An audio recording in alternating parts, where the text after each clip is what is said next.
Berapa total anggaran dari pemerintah pusat, Pak, untuk bantuan bencana forest ini, Pak? Pak, setiap tahun itu kan disediakan 5 triliun untuk bencana. Tadi barusan sih hanya bawa bantuan sedikit dari Kementerian Keuangan, dari pegawai Kementerian Keuangan, 1 truk untuk ditaruh di sini. Ada tenda 81 buah. Bukan tenda, terpal ya. Bisa memperbaiki yang keadaan sekarang kan, kalau hujan mungkin bocor-bocor, dengan terpal lebih bagus, harusnya lebih bagus.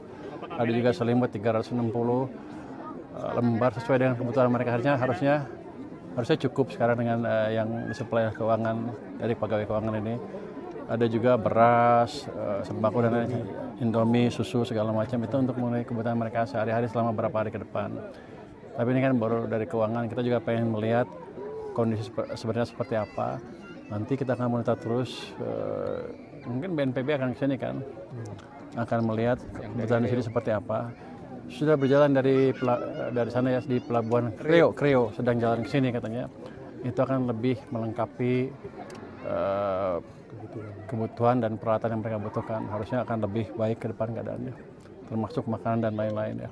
Pak Purbaya, kami mendapat laporan ada beberapa tempat yang belum mendapatkan bantuan dan mereka belum makan selama 4 hari. Salah satunya Kelurahan Pota di Kecamatan Sambi Rampas, Kabupaten Manggarai Timur. Kalau tindak lanjut dari pemerintah pusat seperti apa?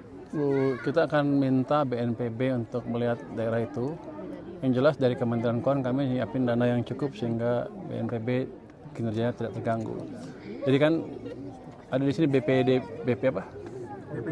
BPBD juga. Saya akan minta mereka koordinasi juga dengan BNPB. Kayaknya seperti nggak ada koordinasi antara daerah sama pusat untuk penanggulangan bencananya. Karena ketika saya tanya di BPBD banyak nggak tahunya. Jadi mereka mesti manfaatkan jaringan yang ada di daerah sehingga lebih cepat sampai ke daerah yang membutuhkan. Jadi nanti kan informasi yang Anda kasih ke BNPB untuk lebih cepat melihat daerah tersebut sehingga semuanya bisa tertangani dengan baik.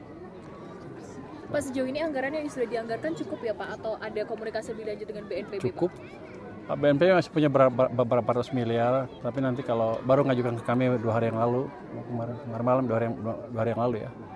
Kami ACC dengan cepat, dan nanti kalau butuh tambahan ya kita tambah. Jadi untuk bencana anggarannya selalu kita utamakan.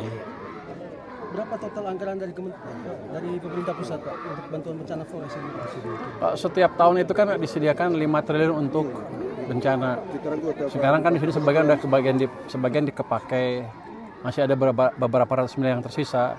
Yang jelas kita akan isi lagi sesuai dengan kebutuhan. Terkait rumah yang rusak, Bapak, apakah ada terkait rumah yang rusak? Ada. Nah, nanti kita tunggu petunjuk Bapak Presiden, tapi yang jelas approach-nya mungkin akan nggak jauh dengan apa yang terjadi di Aceh, di mana pemerintah juga memperbaiki rumah-rumah yang rusak. Tapi saya lihat di sini sepertinya nggak sebanyak di sana kerusakannya kan ya. Jadi sepertinya dari sisi anggaran cukup terkendali.